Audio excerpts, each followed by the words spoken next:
మాజీ ముఖ్యమంత్రి వైఎస్ జగన్మోహన్ రెడ్డి పర్యటన సందర్భంగా ఎక్కడా భద్రతా వైఫల్యం లేదని శ్రీ సత్యసాయి జిల్లా ఎస్పీ వి రత్న స్పష్టం చేశారు. నిష్పాక్షికంగా విధులు నిర్వహించామని తెలిపారు. పాపిరెడ్డిపల్లి చిన్న గ్రామం అని అన్నారు. ప్రజలకు ఎలాంటి ఇబ్బందులు తలెత్తకుండా సహకరించాలని, జన సమీకరణ చేయవద్దని వైసీపీ నేతలను కోరాం. కానీ వాళ్లు పట్టించుకోలేదన్నారు. నిబంధనలకు విరుద్ధంగా జన సమీకరణ చేశారని, సోషల్ మీడియాలోనూ పిలుపులు ఇచ్చారని, అయినా పూర్తి స్థాయి భద్రత కల్పించామన్నారు. జగన్ పర్యటనకు 1100 మంది పోలీసులతో బందోబస్తు ఏర్పాటు చేశామన్నారు. హెలిప్యాడ్ వద్ద తొలుత 150 మందిని, ఆ తర్వాత జనం ఎక్కువగా ఉన్నారనే ఉద్దేశంతో మరో 100 మందిని నియమించామని ఎస్పీ వివరించారు. మాజీ ఎమ్మెల్యే తోపుదుర్తి ప్రకాష్ రెడ్డి ప్రజలను రెచ్చగొట్టేలా మాట్లాడారని, ఈ ఘటనకు ప్రధాన కారణం ఇదే అని అన్నారు. కొంతమంది హెలికాప్టర్ డ్రోన్ లాగడంతో అది దెబ్బతిన్నట్లు తెలిసిందన్నారు. ఇక పోలీసుల బట్టలోడదీస్తామన్న జగన్ వ్యాఖ్యల గురించి ప్రస్తావించగా దానిపై తాను స్పందించనని ఎస్పీ చెప్పారు. పోలీసు యూనిఫామ్ తాము కష్టపడి సాధించుకున్నదన్నారు. ఎవరో ఇచ్చింది కాదన్నారు. విధి నిర్వహణలో తప్పు చేసి ఉంటే సర్వీస్ రూల్స్ ప్రకారం చర్యలు తీసుకోవచ్చన్నారు. జగన్ పర్యటనలో వైసీపీ నాయకులు పోలీసులను కవ్వించినా ఎక్కడా సంయమనం కోల్పోలేదని ఎస్పీ తెలిపారు. లింగమయ్య హత్య కేసు విచారణలో సక్రమంగా వ్యవహరించడం లేదన్న ఆరోపణలను తోసిపుచ్చారు. హత్య జరిగిన 48 గంటల్లో నిందితులను అరెస్టు చేశామన్నారు. పేదరిక నిర్మూలన లక్ష్యంగా చేపట్టిన జీరో పావర్టీ P4 కార్యక్రమాన్ని విస్తృతపరిచేలా పటిష్ట వ్యవస్థను నెలకొల్పేందుకు ఏపీ ప్రభుత్వం చర్యలు వేగవంతం చేసింది. P4 అమలు కోసం రాష్ట్ర స్థాయి సొసైటీని ఏర్పాటు చేస్తున్నారు. ఈ సొసైటీకి ముఖ్యమంత్రి చైర్మన్ గా, డిప్యూటీ సీఎం వైస్ చైర్మన్ గా వ్యవహరిస్తారు. అలాగే సీఈఓ, డైరెక్టర్, వారికి అనుసంధానంగా కాల్ సెంటర్, టెకీల బృందం, ప్రోగ్రాం బృందం, వింగ్ బృందం ఉంటాయి. జిల్లా స్థాయిలో కమిటీకి జిల్లా మంత్రి చైర్మన్ గా, నియోజకవర్గ స్థాయిలో ఎమ్మెల్యే చైర్మన్ గా ఉంటారు. గ్రామ, వార్డు విభాగాల్లో సచివాలయాలకు పంచాయతీ కార్యదర్శి, వార్డు అడ్మినిస్ట్రేటివ్ సెక్రటరీలు ఆ బాధ్యతలు చూస్తారు. రాష్ట్ర స్థాయి సొసైటీ ఏర్పాటు, P4 పురోగతిపై ముఖ్యమంత్రి చంద్రబాబు నిన్న సచివాలయంలో సమీక్ష నిర్వహించారు. ప్రతి జిల్లా కలెక్టర్, మంత్రులు, ఎమ్మెల్యేలు మార్గదర్శులను గుర్తించి బంగారు కుటుంబాలను దత్తత తీసుకునేలా చూడాలని చెప్పారు. దాతలు ఎవరు, ఎంత మొత్తం ఇచ్చారు, ఇంకెంత సాయం బంగారు కుటుంబాలకు అవసరమనే విషయాలన్నీ వెబ్సైట్లో పొందుపరిస్తే పథకం అమలు పారదర్శకంగా ఉంటుందని, P4 పై విశ్వాసం మరింత పెరుగుతుందని ముఖ్యమంత్రి అధికారులకు సూచించారు. ఈ ఏడాది ఆగస్టు 15 నాటికి 5 లక్షల బంగారు కుటుంబాలను దత్తత తీసుకునేలా చూడాలన్నది ప్రభుత్వ లక్ష్యం. దీనికి అనుగుణంగా మార్గదర్శి బంగారు కుటుంబాల నమోదు చేపడుతున్నట్లు సమీక్షలో అధికారులు వివరించారు. ఇందుకోసం మిలాప్, డొనేట్ కార్ట్, రంగ్దే సంస్థలు ప్రభుత్వంతో కలిసి పనిచేస్తాయని చెప్పారు. సాయం చేయదలుచుకున్న వారికి ఆన్లైన్ ద్వారా కూడా సాయం అందించే ఏర్పాటు చేస్తామన్నారు. దాతలు ముందుగా P4 ప్లాట్ఫామ్ ద్వారా లాగిన్ అవ్వడంతో ప్రక్రియ ప్రారంభమవుతుందని చెప్పారు. ఆగస్టు నాటికి నమోదు ప్రక్రియ పూర్తి చేసి సాయం కార్యరూపం దాల్చేలా చూడాలని అధికారులను సీఎం చంద్రబాబు నిర్దేశించారు. ఏపీ విద్యాశాఖలో చేపట్టిన సంస్కరణలను జూన్ నాటికి పూర్తి చేయాలని మానవ వనరుల అభివృద్ధి శాఖ మంత్రి నారా లోకేష్ అధికారులను ఆదేశించారు. విద్యాశాఖపై మంగళవారం ఉండవల్లిలోని ఆయన నివాసంలో సమీక్షించారు. సంస్కరణలు పూర్తి చేసిన తర్వాత రాబోయే 4 ఏళ్లు విద్యా ప్రమాణాల మెరుగుదలపై దృష్టి సారించాలన్నారు. న్యాయ వివాదాలు రాకుండా వీలైనంత త్వరగా మెగా డిఎస్సి విడుదలకు సన్నద్ధం కావాలన్నారు. ఎలాంటి అవాంతరాలు తలెత్తకుండా 10th, ఇంటర్ ఫలితాలను విడుదల చేయాలని సూచించారు. మన మిత్ర యాప్లో కూడా ఫలితాలను అందుబాటులో ఉంచాలన్నారు. ఆగస్టులో జరిగే రాష్ట్రాల విద్యాశాఖ మంత్రుల సదస్సును ఏపీలో నిర్వహించేందుకు కేంద్ర మంత్రి అంగీకరించారని, అందుకు ఏర్పాట్లు చేయాలని అధికారులను లోకేష్ ఆదేశించారు. ప్రభుత్వ పాఠశాలలో అభ్యసన ఫలితాలు, మౌలిక సదుపాయాలు, విద్యార్థుల హాజరు వివరాలతో మే నాటికి డాష్ బోర్డు అందుబాటులోకి తీసుకోవాలన్నారు. విద్యార్థుల లీవ్ యాప్ను ఆపార్ ఐడితో లాగిన్ అయ్యి చూసుకునే వెసులుబాటు కల్పించాలన్నారు. భవిష్యత్తులో ప్రభుత్వ పాఠశాలలో ఎట్టి పరిస్థితుల్లోనూ డ్రాపౌట్స్ నమోదు కాకూడదన్నారు. సమగ్ర శిక్ష పరిధిలోని పాఠశాలలో పారదర్శకంగా అడ్మిషన్లు చేపడుతున్నామని సంబంధిత అధికారులు వివరించారు. సింగపూర్లో నిన్న ఉదయం జరిగిన అగ్ని ప్రమాదంలో రాష్ట్ర ఉప ముఖ్యమంత్రి పవన్ కళ్యాణ్ చిన్న కుమారుడు మార్క్ శంకర్ గాయపడ్డాడు. మంటల కారణంగా చేతులు, కాళ్లపై బొబ్బలేర్పడ్డాయి. ఊపిరితిత్తుల్లోకి పొగ చేరుకోవడంతో శ్వాస సంబంధిత సమస్యను ఎదుర్కొన్నాడు. 7 ఏళ్ల మార్క్ శంకర్ ప్రస్తుతం ఆసుపత్రిలో చికిత్స పొందుతున్నట్లు జనసేన పార్టీ ఓ ప్రకటనలో పేర్కొంది. కాగా ఈ ఘటనలో 10 ఏళ్ల విద్యార్థిని మృతి చెందగా మరో 20 మంది వరకు గాయపడ్డారు. వీరిలో 15 మంది వరకు చిన్నారులు ఉన్నారు. అగ్ని ప్రమాదం జరిగిందని తెలిసినప్పుడు అరకు పర్యటనలో ఉన్న డిప్యూటీ సీఎం పవన్ కళ్యాణ్ నిన్న రాత్రి సింగపూర్ బయలుదేరి వెళ్లారు. సింగపూర్లోని సెంట్రల్ బిజినెస్ డిస్ట్రిక్ట్ దగ్గరలోని రివర్ వ్యాలీ రోడ్డులో 3 అంతస్తుల భవనం ఉంది. దీనిలో పలు దుకాణాలతో పాటు చిన్నారులకు రోబోటిక్ ఇన్స్టిట్యూట్ను నిర్వహిస్తున్నారు. ఈ భవనంలోనే 30 మంది స్కూల్ పిల్లలకు సమ్మర్ క్యాంప్ ఏర్పాటు చేశారు. వారిలో పవన్ కుమారుడు మార్క్ శంకర్ కూడా ఉన్నాడు. ఈ భవనంలో ఒక్కసారిగా మంటలు రాజుకునే అగ్ని ప్రమాదం సంభవించింది. ఘటనపై సమాచారం అందగానే సింగపూర్ హోంశాఖ మంత్రి కె షణ్ముగం హుటాహుటిన స్పందించారు. గాయపడిన వారిని ఆసుపత్రికి తరలించేందుకు యుద్ధ ప్రాతిపదికన ఏర్పాటు చేశారు. ఫైర్ ఇంజన్లను రంగంలోకి దింపారు. అయితే సహాయక చర్యలు చేపట్టే సమయానికే 10 ఏళ్ల బాలిక మంటల్లో చిక్కుని మృతి చెందినట్లు మంత్రి తెలిపారు. పవన్ కళ్యాణ్ చిన్న కుమారుడు సింగపూర్లో జరిగిన అగ్ని ప్రమాదంలో గాయపడ్డాడని తెలుసుకున్న ప్రధాని నరేంద్ర మోదీ ఉప ముఖ్యమంత్రికి ఫోన్ చేసి పరామర్శించారు. ప్రమాద ఘటనపై వివరాలు అడిగి తెలుసుకున్నారు. మార్క్ శంకర్ త్వరగా కోలుకోవాలని ఆకాంక్షించారు. ఈ సమయంలో ధైర్యంగా ఉండాలని పవన్ కు సూచించారు. సింగపూర్లో ఎలాంటి సాయం కావాలని చేసేందుకు సిద్ధంగా ఉన్నామని ప్రధాని తెలిపారు. నవ్యాంధ్ర రాజధాని అమరావతిలో తన సొంతింటి నిర్మాణానికి సీఎం చంద్రబాబు ఇవాళ శంకుస్థాపన చేయనున్నారు. ఉదయం 8:51 సీఎం కుటుంబ సభ్యులు భూమి పూజ చేస్తారు. వెలగపూడి సచివాలయం వెనుక E9 రహదారి పక్కనే ఇంటి నిర్మాణం చేయనున్నారు. ఈ సందర్భంగా సీఎం చంద్రబాబుకు కుటుంబానికి వెలగపూడి గ్రామస్తులు పట్టు వస్త్రాలు అందించనున్నారు. రాజధానిలో సొంతింటి నిర్మాణం కోసం చంద్రబాబు కుటుంబం రైతుల నుంచి 5 ఎకరాల భూమి కొనుగోలు చేసింది. పోలవరం బనకచెర్ల లింక్ ప్రాజెక్టు చేపట్టేందుకు ఏపీ ప్రభుత్వం జలహారతి కార్పొరేషన్ ఏర్పాటు చేసింది. కంపెనీల చట్టం కింద 100% ప్రత్యేక వాహక సంస్థగా ఈ కార్పొరేషన్ ఏర్పాటు చేస్తూ సీఎం ఆదేశాలు జారీ చేశారు. ఈ కార్పొరేషన్ కు సీఎం చంద్రబాబు చైర్మన్ గా, జలవనరుల శాఖ మంత్రి నిమ్మల రామానాయుడు వైస్ చైర్మన్ గా, ఆ శాఖ ప్రత్యేక ప్రధాన కార్యదర్శి సీఈఓగా వ్యవహరించనున్నారు. పోలవరం ప్రాజెక్టు నుంచి వరద జలాలను తరలించేలా పోలవరం బనకచెర్ల లింక్ ప్రాజెక్టును రూపొందించనున్నారు. 80 లక్షల మందికి తాగునీటిని అందించేలా ఈ లింక్ ప్రాజెక్టును తీర్చిదిద్దుతున్నారు. కొత్తగా 3 లక్షల హెక్టార్ల ఆయకట్టు సాగులోకి వస్తుందని ప్రభుత్వం అంచనా వేస్తుంది. 9,14,000 హెక్టార్లకు నీటిని ఇవ్వడంతో పాటు 20 టీఎంసీల మేర పరిశ్రమలకు ఇవ్వొచ్చని ప్రభుత్వం తెలిపింది. ఈ ప్రాజెక్టుకు 80,112 కోట్ల వ్యయం అవుతుందని అంచనా. గోదావరి బేసిన్లో వృధాగా పోతున్న వరద జలాలను లోటు ఉన్న ప్రాంతాలకు తరలించేలా లింక్ ప్రాజెక్టు నిర్మాణం చేపట్టాలని నిర్ణయించారు. పల్నాడు జిల్లా బొల్లాపల్లి బ్యాలెన్సింగ్ రిజర్వాయర్ నుంచి బనకచెర్ల రెగ్యులేటర్ వరకు నీటిని తరలించేలా ప్రణాళిక రూపొందించనున్నారు. దాదాపు 150 టీఎంసీల వరకు నీటిని తరలించేందుకు ఆస్కారం ఉందని, లోటు ఉన్న జిల్లాలకు ఈ వరద జలాలను వినియోగించవచ్చని యోచిస్తున్నారు. తీవ్ర వర్షాభావ పరిస్థితులు ఉండే రాయలసీమ జిల్లాలకు నీటిని అందించేలా ఈ ప్రాజెక్టు ఉపకరిస్తుందని ప్రభుత్వం చెబుతోంది.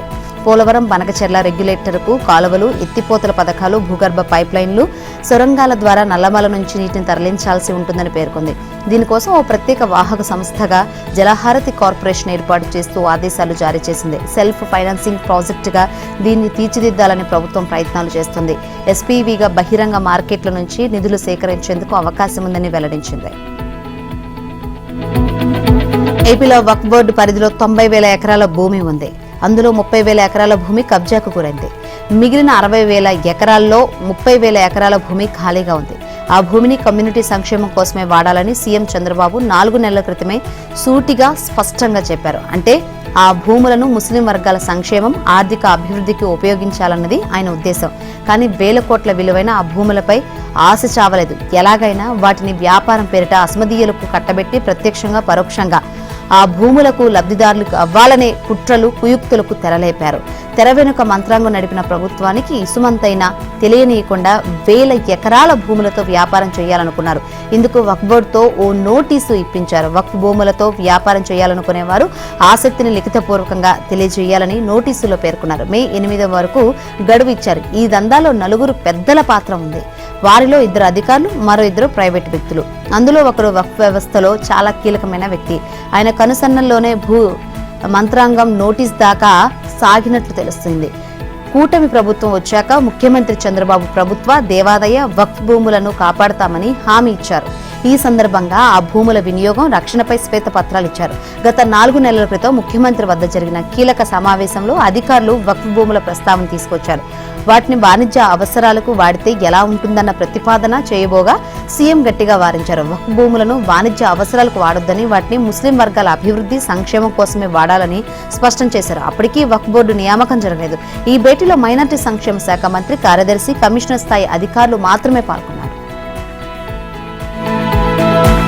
నైరుతి, పశ్చిమ మధ్య బంగాళాఖాతంలో బలపడిన అల్పపీడనం అదే ప్రాంతంలో కొనసాగుతుంది. దీని ప్రభావంతో ఉత్తర కోస్తా, దక్షిణ కోస్తాలో చాలా చోట్ల ఉరుములతో కూడిన జల్లులు కురిసే అవకాశం ఉందని వాతావరణ శాఖ తెలిపింది. రాగల 24 గంటల్లో ఉత్తర కోస్తా, దక్షిణ కోస్తాలో చాలా చోట్ల ఉరుములతో కూడిన జల్లులు పడే అవకాశం ఉందని హెచ్చరించింది. విశాఖలో ఉరుములతో కూడిన భారీ వర్షం పడే అవకాశం ఉందన్న వాతావరణ శాఖ కోస్తాంధ్రకు ఎల్లో అలర్ట్ జారీ చేసింది. మరోవైపు ఇవాళ, రేపు అకస్మాత్తుగా పిడుగులతో కూడిన వర్షాలకు అవకాశం ఉందని ఏపీ రాష్ట్ర విపత్తుల నిర్వహణ సంస్థ ఎండీ తెలిపారు. ఏప్రిల్ 11న ఉత్తరాంధ్ర జిల్లాలో పిడుగులతో కూడిన తేలికపాటి నుంచి మోస్తరు వర్షాలు, మిగతా జిల్లాలో తేలికపాటి వర్షాలు కురిసే అవకాశం ఉందన్నారు. ప్రజలు చెట్టు కింద నిలబడొద్దని ఈ సందర్భంగా ఆయన విజ్ఞప్తి చేశారు. గచ్చిబౌలి భూముల్లో ప్రాణభయంతో జింకలు పరుగులు పెడుతున్నట్లు, నెమళ్లు ఏడుస్తున్నట్లు ఫోటోలు, వీడియోలను తమ సోషల్ మీడియా ఖాతాలో పోస్ట్ చేసిన వేలాది మంది ప్రస్తుతం వాటిని డిలీట్ చేస్తున్నారు. ప్రకృతి పర్యావరణ విధ్వంసం పేరిట ఆధారిత నకిలీ ఫోటోలు, వీడియోలను కొందరు సృష్టిస్తే వాటిని నిజమని నమ్మి పలువురు ప్రముఖులతో పాటు వేలాది మంది బీఆర్ఎస్ కార్యకర్తలు, చోటామోటా నాయకులు, పర్యావరణ ప్రేమికులు ఆ ఫోటోలు, వీడియోలను వైరల్ చేశారు. దీంతో ఈ వ్యవహారం ఢిల్లీని సైతం తాకింది. అక్కడ కూడా వీటిని రీట్వీట్ చేయడంతో ఫేక్ ఫోటోలు రాష్ట్ర ప్రభుత్వాన్ని అప్రతిష్ట పాలు చేశాయి. దీంతో ముఖ్యమంత్రి రేవంత్ రెడ్డి ఈ అంశాన్ని తీవ్రంగా పరిగణించారు. ఉన్నతాధికారులతో సమావేశమై ఫేక్ ఫోటోలు, వీడియోలను సృష్టించిన వారితో పాటు వాటిని ప్రచారం చేసిన వారిపై చర్యలు తీసుకోవాలని ఆదేశించారు. ఈ మేరకు రాష్ట్రంలోని వివిధ జిల్లాలు కమిషనరేట్లతో పాటు సైబర్ సెక్యూరిటీ బ్యూరో అధికారులు రంగంలోకి దిగారు. మరోవైపు పలు జిల్లాల్లో స్థానిక కాంగ్రెస్ కార్యకర్తలు ఫేక్ వీడియోలు పోస్ట్ చేసిన వారిపై పోలీసు స్టేషన్లో ఫిర్యాదు చేశారు. దీంతో రాష్ట్ర వ్యాప్తంగా ఇందుకు సంబంధించిన పెద్ద సంఖ్యలో కేసులు నమోదయ్యాయి. ఫేక్ వీడియోలను ఎవరు తయారు చేశారన్న విషయంలో ఇప్పటికీ సైబర్ పోలీసులు ఒక ఖచ్చితమైన అవగాహనకు వచ్చినట్లు తెలుస్తోంది. బీఆర్ఎస్ వర్కింగ్ ప్రెసిడెంట్ కేటీఆర్తో పాటు ఆ పార్టీ సోషల్ మీడియా బాధ్యతలు చూస్తున్న మన్నే క్రిషాంక్, కొనతం దిలీప్ తదితరులకు పోలీసులు నోటీసులు ఇచ్చి విచారణకు పిలిచారు. వీరిలో క్రిషాంక్ తనపైన నమోదైన 4 ఎఫ్ఐఆర్లను కొట్టివేయాలంటూ కోర్టుకు వెళ్లినప్పటికీ ఆయనకు ఉపశమనం కలగలేదు. విచారణకు హాజరు కావాలని కోర్టు స్పష్టం చేసింది. మరోవైపు ఇలాంటి పోస్టులు పెట్టిన కేంద్ర మంత్రి కిషన్ రెడ్డి, రాష్ట్ర మాజీ మంత్రి జగదీష్ రెడ్డి ఇప్పటికే తాము పెట్టిన పోస్టులను డిలీట్ చేశారు. వీరిద్దరూ పోస్టులను డిలీట్ చేసిన తర్వాత వేలాది సోషల్ మీడియా ఖాతాల నుంచి ఫేక్ పోస్టులు డిలీట్ అవుతున్నట్లు సైబర్ సెక్యూరిటీ అధికారులు గుర్తించి ప్రభుత్వానికి సమాచారం ఇచ్చారు. ఫోన్ ట్యాపింగ్ కేసులో ముగిసిన శ్రవణ్ రావు విచారణ ముగిసింది. ఆయన్ను 11 గంటల పాటు సుదీర్ఘంగా ప్రశ్నించారు సిట్ అధికారులు. 3 రోజుల్లో శ్రవణ్ రావును మరోసారి విచారణకు పిలిచే అవకాశం ఉంది. శ్రవణ్ రావుకు చెందిన 2 మొబైల్స్ సీజ్ చేసిన సిట్ అధికారులు వాటిలోని డేటా ఆధారంగా ప్రశ్నల వర్షం కురిపించినట్లు తెలుస్తుంది. ఎవరి ఆదేశాలతో ఫోన్ ట్యాపింగ్ చేశారని, ఎన్నికల సమయంలో ఇచ్చిన సర్వే రిపోర్ట్స్ ఎవరి ఆదేశాలతో పంపించారని వివరించారు. ఎస్ఐబి బృందంతో శ్రవణ్ రావుకు ఉన్న సంబంధాలపై ఆరా తీశారు. ఫోన్ ట్యాపింగ్ సూత్రధారులకు ఎస్ఐబికి మీడియేటర్ గా శ్రవణ్ రావు పనిచేశాడని సిట్ ప్రాథమికంగా గుర్తించినట్లు సమాచారం.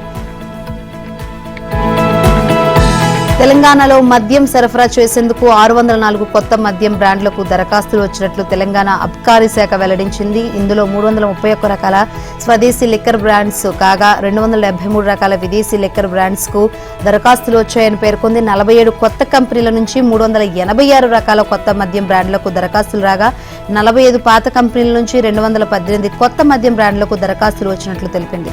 తెలంగాణలో 604 కొత్త మద్యం బ్రాండ్ల అమ్మకాల అనుమతి కోసం 92 మద్యం సరఫరా కంపెనీలు దరఖాస్తు చేసినట్లు అబ్కారీ శాఖ తెలిపింది. దేశీయ, విదేశీ మద్య బ్రాండ్ల కోసం టీజీబీసీఎల్ దరఖాస్తులను ఆహ్వానిస్తూ ఫిబ్రవరి 23న నోటిఫికేషన్ జారీ చేసినట్లు పేర్కొంది. తెలంగాణలో తొలిసారిగా కొత్త మద్యం బ్రాండ్ల అమ్మకాల కోసం 47 కొత్త కంపెనీలు 386 రకాల మద్యం బ్రాండ్లకు దరఖాస్తు చేసుకున్నాయంది. ఏప్రిల్ 2వ తేదీ వరకు దరఖాస్తులు చేసుకునేందుకు అవకాశం కల్పించినట్లు ప్రొహిబిషన్ అండ్ ఎక్సైజ్ శాఖ కమిషనర్ సి హరికిరణ్ వివరించారు. ఈ దరఖాస్తుల పరిశీలన అనంతరం కొత్త బ్రాండ్లకు ప్రభుత్వ ఆమోద ముద్ర పడిన తర్వాత అనుమతి ఇవ్వనున్నట్లు తెలిపారు. తెలంగాణలో డాక్యుమెంట్ రిజిస్ట్రేషన్ కోసం ఇకపై దళారులను ఆశ్రయించాల్సిన అవసరం లేదు. కార్యాలయానికి వెళ్లి గంటల కొద్దీ పడిగాపులు కాయాల్సిన పని లేదు. మధ్యవర్తుల ద్వారా సబ్ రిజిస్టర్ ను ప్రసన్నం చేసుకోవాల్సిన అవసరం అంతకంటే లేదు. ఇంటి వద్ద నుంచే ఆన్లైన్ ద్వారా స్లాట్ బుక్ చేసుకుని ఇచ్చిన సమయానికి కార్యాలయానికి వెళ్తే 10 నుంచి 15 నిమిషాల వ్యవధిలో రిజిస్ట్రేషన్ పూర్తవుతుంది. ఈ స్లాట్ బుకింగ్ విధానాన్ని బుధవారం నుంచే రాష్ట్రంలో ప్రయోగాత్మకంగా అమలు చేయడానికి ప్రభుత్వం సన్నద్ధమైంది. రాష్ట్రంలోని 144 సబ్ రిజిస్టర్ కార్యాలయాలకు గాను 22 కార్యాలయాల్లో దీనిని అమలు చేయనున్నారు. త్వరలోనే రాష్ట్ర వ్యాప్తంగా ఈ సేవలను అందుబాటులోకి తీసుకొచ్చేందుకు రిజిస్ట్రేషన్ శాఖ చర్యలు చేపడుతోంది. కాగా ఒకే రోజు ఒకే సమయంలో ఎక్కువ డాక్యుమెంట్లను రిజిస్ట్రేషన్ కోసం సమర్పించడం వల్ల జరిగే జాప్యాన్ని నివారించడానికి సబ్ రిజిస్టర్ కార్యాలయంలోని రోజువారీ పని వేళలను 48 స్లాట్లుగా విభజించి ప్రజలు నేరుగా వెబ్సైట్ ద్వారా తమకు అనుకూలమైన తేదీ సమయాన్ని ఎంపిక చేసుకునే స్లాట్ బుక్ చేసుకునే వెసులుబాటు కల్పించారు. తమకు కేటాయించిన సమయానికి వచ్చి రిజిస్ట్రేషన్ పూర్తి చేసుకుని వెళ్ళిపోవచ్చు. స్లాట్ బుక్ చేసుకోలేని వారి కోసం ఏదైనా అత్యవసర సందర్భాల్లో రోజు సాయంత్రం 5 నుంచి 6 గంటల వరకు 5 వాక్ ఇన్ రిజిస్ట్రేషన్లు అనుమతిస్తారు. నేరుగా కార్యాలయానికి వచ్చిన వారికి ఫస్ట్ కమ్ ఫస్ట్ సర్వ్ పద్ధతిలో ఈ రిజిస్ట్రేషన్ చేస్తారు. ప్రజలకు సులువుగా, వేగవంతంగా, పారదర్శకంగా, అవినీతి రహితంగా సమర్థవంతమైన సేవలు అందించేందుకు సబ్ రిజిస్టర్ కార్యాలయాలను ఆధునిక సాంకేతిక పరిజ్ఞానంతో తీర్చిదిద్దుతున్నామని స్టాంపులు రిజిస్ట్రేషన్ల శాఖ మంత్రి పొంగిలేటి శ్రీనివాసరెడ్డి నిన్న ఒక ప్రకటనలో తెలిపారు. ఉస్మానియా విశ్వవిద్యాలయ అధికారుల తప్పిదం ఆ ఉద్యోగార్థుల పాలిట శాపంగా మారింది. కష్టపడి చదివి మంచి ర్యాంకులు తెచ్చుకున్నప్పటికీ వారికి ఉద్యోగం దక్కకుండా పోయింది. గత ప్రభుత్వంలో 2022 డిసెంబర్ 23న గిరిజన, ఎస్సీ, బీసీ, సీనియర్ సిటిజన్స్, దివ్యాంగుల, స్త్రీ శిశు సంక్షేమ శాఖలకు సంబంధించి హాస్టల్ వెల్ఫేర్ ఆఫీసర్ పోస్టుల కోసం టీజీపీఎస్సీ నోటిఫికేషన్ జారీ చేసింది. 2023లో పలు దఫాలుగా పరీక్ష కూడా నిర్వహించింది. నోటిఫికేషన్ విడుదలయ్యే సమయానికి అభ్యర్థి ఖచ్చితంగా గుర్తింపు పొందిన విశ్వవిద్యాలయం నుంచి బీఈడీ పూర్తి చేసి ఉండాలని నోటిఫికేషన్లో పేర్కొన్నారు. అయితే నోటిఫికేషన్ విడుదలయ్యే తేదీకి 2 రోజుల ముందే ఓయూ పరిధిలోని విద్యార్థులు పాస్ అయినట్లు మెమోలు వచ్చాయి. వాటితోనే పరీక్షకు దరఖాస్తు చేసుకున్న అభ్యర్థులు పరీక్ష రాస్తే వారిలో కొందరికి మంచి ర్యాంకులు వచ్చాయి. వీరంతా ఆయా జోన్లు, రిజర్వేషన్ కేటగిరీ ఆధారంగా మెరిట్ లిస్ట్ లో కూడా ఉన్నారు. ఆ తర్వాత టీజీపీఎస్సీ 1:1 నిష్పత్తిలో పిలిచి సర్టిఫికేట్ వెరిఫికేషన్ చేసింది. ఆ వివరాలతో క్రాస్ వెరిఫికేషన్ కోసం ఓయూకు పంపితే వారేమో సదరు అభ్యర్థులు బీఈడీ పాస్ అయిన తేదీని 21 డిసెంబర్ 2022కు బదులు 30 డిసెంబర్ 2022గా పేర్కొన్నారు. దీంతో నోటిఫికేషన్ విడుదలయ్యే 23 డిసెంబర్ 2022 నాటికి బీఈడీ పూర్తి కాలేదని కారణంతో టీజీపీఎస్సీ అధికారులు 17 మార్చి 2025న విడుదల చేసిన ప్రొవిజనల్ జాబితా నుంచి వారి పేర్లను తొలగించారు. కాగా ర్యాంకు వచ్చి మెరిట్ లిస్టులో పేర్లు ఉండి ప్రొవిజనల్ జాబితాలో పేరు రాకపోవడానికి పాస్ అయిన తేదీని తప్పుగా ఇవ్వడమే కారణమని తెలుసుకున్న అభ్యర్థులు విశ్వవిద్యాలయ అధికారులను సంప్రదించారు. అక్కడ అధికారులు సాంకేతిక తప్పిదం వల్ల ఇలా జరిగిందని గత నెల 20వ తేదీన టీజీపీఎస్సీకి లెటర్ పంపించారు. అభ్యర్థులు వెళ్లి టీజీపీఎస్సీలో అడిగినప్పుడు కూడా అధికారులు వర్సిటీ నుంచి లెటర్ అందిందని చెప్పారు. కానీ ఆ తప్పును సరిదిద్దేందుకు ససేమిరా అంటున్నారు. దాదాపు 10 మంది అభ్యర్థులు ఈ తప్పిదం వల్ల ఉద్యోగం కోల్పోయే పరిస్థితి వచ్చింది. దీంతో అభ్యర్థులు కోర్టులో పిటిషన్ దాఖలు చేయగా విచారణ కొనసాగుతుంది. తమకు న్యాయం చేయాలని అభ్యర్థులు కోరుతున్నారు. పోలవరం ప్రాజెక్టులు 150 అడుగుల ఎత్తులో నీటిని నిల్వ చేయడం వల్ల తెలంగాణలో ఎంత ప్రాంతం మునిగితుందన్న అంశంపై తృతీయ పక్ష సర్వే చేయడానికి పోలవరం ప్రాజెక్టు అథారిటీ అంగీకరించింది. గత 10 ఏళ్లుగా తెలంగాణ ఈ అంశాన్ని లేవనెత్తుతుండగా తొలిసారిగా పీపీఏ సానుకూల నిర్ణయం తీసుకోవడం గమనార్హం. నిన్న హైదరాబాద్లోని కృష్ణా గోదావరి బేసిన్ ఆర్గనైజేషన్ కార్యాలయంలో పోలవరం ప్రాజెక్టు అథారిటీ సమావేశం జరిగింది. ముఖ్య కార్యనిర్వహణ అధికారి అతుల్ జైన్ అధ్యక్షతన ఈ సమావేశం జరిగింది. 1986లో గోదావరికి వచ్చిన వరద కన్నా 2022లో వచ్చిన వరద తక్కువని, అయినప్పటికీ భద్రాచలం పట్టణంలో వారం రోజుల పాటు వరద నిల్వ ఉందని తెలంగాణ ప్రస్తావించింది.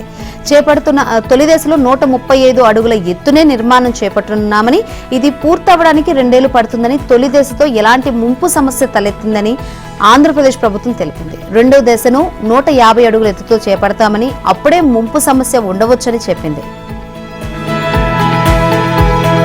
కంచగచ్చిబౌలి భూ కుంభకోణంలో చీకటి కోణాలు చాలా ఉన్నాయని కేటీఆర్ అన్నారు. 400 ఎకరాలు, దాని వెనుక 1000 కోట్ల భాగోతాన్ని 48 గంటల్లో బయట పెడతానని, ఈ వ్యవహారంలో కాంగ్రెస్ నేతలే కాకుండా ఒక బీజేపీ ఎంపీ కూడా ఉన్నారన్నారు. తనకు దక్కనిది ఎవరికి దక్కకూడదని రేవంత్ రెడ్డి కుట్ర చేస్తున్నారన్నారు. ఈ భూముల వ్యవహారంలో కాంగ్రెస్ అవినీతి కోణంపై ప్రజలకు అన్ని విషయాలు వెల్లడిస్తానన్నారు. మీడియాతో చిట్ చాట్ లో ఈ విషయాన్ని తెలిపారు. తెలంగాణలో బీజేపీ కాంగ్రెస్ లోపాయికారి వ్యవహారం నడుస్తుందని ఆరోపించారు. దేశంలో ఎక్కడా లేని విధంగా ఆ రెండు పార్టీల ఉమ్మడి సీఎంగా రేవంత్ రెడ్డి పనిచేస్తున్నారన్నారు. అందుకే ఎప్పుడు ఆయనకు సమస్య వచ్చినా కాపాడేందుకు బీజేపీ కేంద్ర మంత్రి బండి సంజయ్ రక్షణ కవచంలా నిలుస్తున్నారని ఆరోపించారు. కేంద్ర ప్రభుత్వం అనుకుంటే కంచగచ్చబౌలి భూముల అమ్మకం ఆపలేదా అని ప్రశ్నిస్తూ బీజేపీ నేతలు చెప్పాలని డిమాండ్ చేశారు. బీజేపీ కాంగ్రెస్ ఈ రెండు జాతీయ పార్టీలు ఢిల్లీ చెప్పు చేతల్లోనే పనిచేస్తాయని, ఒకరు చెప్పులు మోస్తే మరొకరు బ్యాగులు మోస్తున్నారని విమర్శించారు. ఏం చేయాలన్నా ఢిల్లీ అనుమతి తీసుకోవాల్సిన పరిస్థితి ఉందన్నారు. ప్రజాస్వామ్యబద్ధంగా ఎన్నికైన తమిళనాడు ప్రభుత్వం పంపిన 10 బిల్లులపై ఆ రాష్ట్ర గవర్నర్ ఆర్ఎస్ రవి ఎలాంటి నిర్ణయమూ తీసుకోకుండా 3 ఏళ్ల పాటు తొక్కిపెట్టి ఆ తర్వాత రాష్ట్రపతి పరిశీలనకు పంపడం చట్ట విరుద్ధమని సుప్రీంకోర్టు ఆగ్రహం వ్యక్తం చేసింది. ఆ బిల్లుల విషయంలో గవర్నర్ సదుద్దేశంతో వ్యవహరించలేదని, తాము ఓ కేసులో తీర్పు ఇచ్చిన తర్వాత వాటిని రాష్ట్రపతి పరిశీలనకు పంపారని వ్యాఖ్యానించింది. ప్రభుత్వం రెండోసారి పంపినప్పుడైనా గవర్నర్ వాటిని ఆమోదించి ఉండాల్సిందని అభిప్రాయపడింది. ఆర్టికల్ 142 ప్రకారం తనకున్న విశేష అధికారాలను వినియోగించుకొని స్టాలిన్ సర్కార్ రెండోసారి గవర్నర్ కు పంపినప్పుడే ఆ బిల్లులో ఆమోదం పొందినట్టు పేర్కొంటూ సంచలన తీర్పు వెలువరించింది. నానాటికి కోడిగట్టుకుపోతున్న వైభవాన్ని పునరుద్ధరించేందుకు కాంగ్రెస్ పార్టీ దిద్దుబాటు చేపట్టింది. ఇటీవల కాలంలో వరుస ఎదురు దెబ్బలతో బలహీనపడిన పార్టీని క్షేత్రస్థాయి నుంచి ప్రక్షాళన చేయాలని నిర్ణయించింది. ఈ మేరకు పార్టీలో భారీ స్థాయిలో సంస్థాగత మార్పులు చేపట్టనున్నట్లు ఏఐసీసీ ప్రధాన కార్యదర్శి కేసీ వేణుగోపాల్ వెల్లడించారు. నిన్న అహ్మదాబాద్ లోని Sardar Vallabhbhai Patel national memorial Congress working committee విస్తృత స్థాయి సమావేశం జరిగింది. పార్టీకి పునర్వైభవం తేవడంపై సిడబ్ల్యూసీ భేటీలో సుదీర్ఘంగా చర్చించినట్లు తెలిపారు. ఈ ఏడాది మొత్తం పార్టీ పునర్నిర్మాణానికి కేటాయించాలని నిర్ణయించామన్నారు.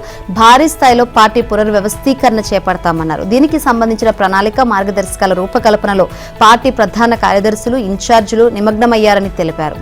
పార్టీల జిల్లా అధ్యక్షులకు ప్రాధాన్యత కల్పించనున్నట్లు కేసీ వేణుగోపాల్ వివరించారు. జిల్లా అధ్యక్షులకు పార్టీలో మరిన్ని అధికారాలు, బాధ్యతలు అప్పగించే అంశంపై చర్చించి పలు నిర్ణయాలు తీసుకున్నామని, త్వరలోనే అమల్లోకి తెస్తామని చెప్పారు.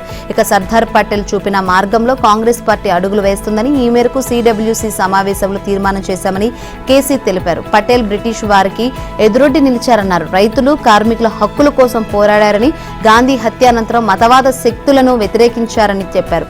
ఇప్పుడు ప్రజలకు న్యాయం చేయడం కోసం పటేల్ చూపిన మార్గాన్ని కాంగ్రెస్ అనుసరిస్తోందన్నారు. వచ్చే ఎన్నికల్లో బలంగా తలపడేలా పార్టీని బలోపేతం చేస్తామని, ఆ దిశగా పార్టీ జిల్లా విభాగాలు, అధ్యక్షులకు అధికారాలు, బాధ్యతలు అప్పగిస్తామని పార్టీ ప్రధాన కార్యదర్శి సచిన్ పైలట్ చెప్పారు. వక్ఫ్ సవరణ చట్టం అమల్లోకి వచ్చినట్లు కేంద్ర ప్రభుత్వం నోటిఫికేషన్ జారీ చేసింది. వక్ఫ్ సవరణ చట్టంలోని నిబంధనలకు నిన్నటి నుంచి అమల్లోకి వచ్చాయని కేంద్ర మైనార్టీ వ్యవహారాల శాఖ ఆ నోటిఫికేషన్లో తెలిపింది. మరోవైపు వక్ఫ్ చట్టాన్ని సవాల్ చేస్తూ దాఖలైన వ్యాజ్యాలను తమ వాదనలు వినకుండా ఎలాంటి ఆదేశాలు ఇవ్వకూడదని కోరుతూ మంగళవారం కేంద్ర ప్రభుత్వం సుప్రీంకోర్టులో క్యావియేట్ పిటిషన్ దాఖలు చేసింది. ఇదిలా ఉండగా కాంగ్రెస్ ముస్లింలను ప్రసన్నం చేసుకునే రాజకీయాలని 2013లో యూపీఏ తీసుకువచ్చిన వక్ఫ్ చట్టంతో పేద ముస్లింలు వివక్షకు గురయ్యారని ప్రధాని మోదీ అన్నారు. పాత వక్ఫ్ చట్టంతో పేద ముస్లింలకు ఒరిగింది ఏమీ లేదన్నారు. యూపీఏ వక్ఫ్తో ల్యాండ్ మాఫియా, ఛాందసవాదులకు భూములను ఆక్రమించుకునే వెసులుబాటు కలిగిందని విమర్శించారు.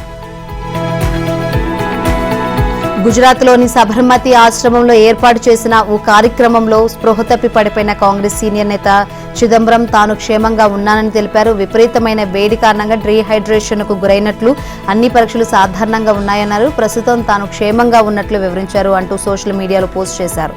అహ్మదాబాద్లోని సబర్మతి ఆశ్రమంలో కాంగ్రెస్ నేతలు ఓ సమావేశం నిర్వహించారు. ఇందులో పాల్గొన్న చిదంబరం ఒక్కసారిగా స్పృహ తప్పి పడిపోయారు. దీంతో కార్యకర్తలు వెంటనే ఆయన స్థానిక ఆసుపత్రిలో చేర్పించారు. ఈ ఘటనపై కుమారుడు కార్తీ చిదంబరం మాట్లాడుతూ తీవ్ర వేడి, డీహైడ్రేషన్ కారణంగానే తన తండ్రి అస్వస్థతకు గురయ్యారని చెప్పారు. హృదయ, న్యూరో నిపుణులు సహా అత్యవసర వైద్య బృందం ఆయన్ని పరీక్షించిందని, అన్ని వైద్య పరీక్షలు సాధారణంగానే ఉన్నాయన్నారు. స్థానిక జైడస్ ఆసుపత్రిలో ప్రస్తుతం వైద్యుల పర్యవేక్షణలో ఉన్నారని వెల్లడించారు. ప్రపంచానికి మరో మహమ్మారి ముప్పు పొంచి ఉందని, అది అనివార్యమని ప్రపంచ ఆరోగ్య సంస్థ డైరెక్టర్ జనరల్ తెలిపారు.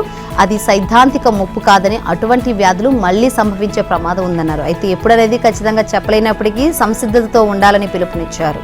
కోవిడ్-19 మహమ్మారి వల్ల ప్రపంచం ఎదుర్కొన్న పర్యవసనాలను గుర్తు చేశారు. పరిస్థితులు చక్కబడే వరకు మరో మహమ్మారి ఎదురు చూడదన్న ఆయన అది ఎప్పుడైనా సంభవించవచ్చన్నారు.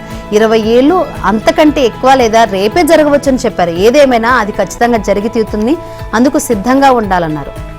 కోవిడ్-19 మహమ్మారి సృష్టించిన విలయాన్ని అందరం చూశామని, అధికారికంగా 70 లక్షల మంది చనిపోయినప్పటికీ వాస్తవానికి ఆ సంఖ్య 2 కోట్లు ఉంటుందని అంచనా వేస్తున్నామన్నారు. ప్రాణ నష్టానికి తోడు ప్రపంచ ఆర్థిక వ్యవస్థ నుంచి $10 ట్రిలియన్ కంటే ఎక్కువ ఆర్థిక నష్టం కలిగిందన్నారు. మహమ్మారి ఒప్పందంపై ప్రస్తుతం జరుగుతున్న చర్చలో సభ్య దేశాల మధ్య ఏకాభిప్రాయం రావచ్చని ఆశాభావం వ్యక్తం చేశారు. అమెరికా అధ్యక్షుడు డొనాల్డ్ ట్రంప్ విధించిన సుంకాలపై ప్రపంచ దేశాల నుంచి తీవ్ర వ్యతిరేకత వ్యక్తమవుతున్న వేళ మరో కీలక పరిణామం జరిగింది. ఈ టారిఫ్లపై ఇప్పటికే అసంతృప్తిని వ్యక్తం చేసిన ఎలన్ మస్క్ ట్రంప్ వాణిజ్య సలహాదారుడు పీటర్ నవారోపై తీవ్రస్థాయిలో ధ్వజమెత్తారు. ఆయన మూర్ఖుడంటూ మండిపడ్డారు. ఎలన్ మస్క్ కార్ల కంపెనీపై White House senior advisory Peter Navarro తీవ్ర విమర్శలు చేశారు. అది కార్ల తయారీ కంపెనీ కాదని కేవలం కూర్పు చేసిందంటూ ఆరోపించారు. బ్యాటరీలు, ఎలక్ట్రానిక్స్, టైర్లు వంటి విడిభాగాలను జపాన్, చైనా నుంచి తీసుకువచ్చి కేవలం అసెంబ్లింగ్ చేశారని తెలిపారు. అయితే చౌకగా లభించే విదేశీ విడిభాగాలే ఆయనకు కావాలని నవారో తెలిపారు.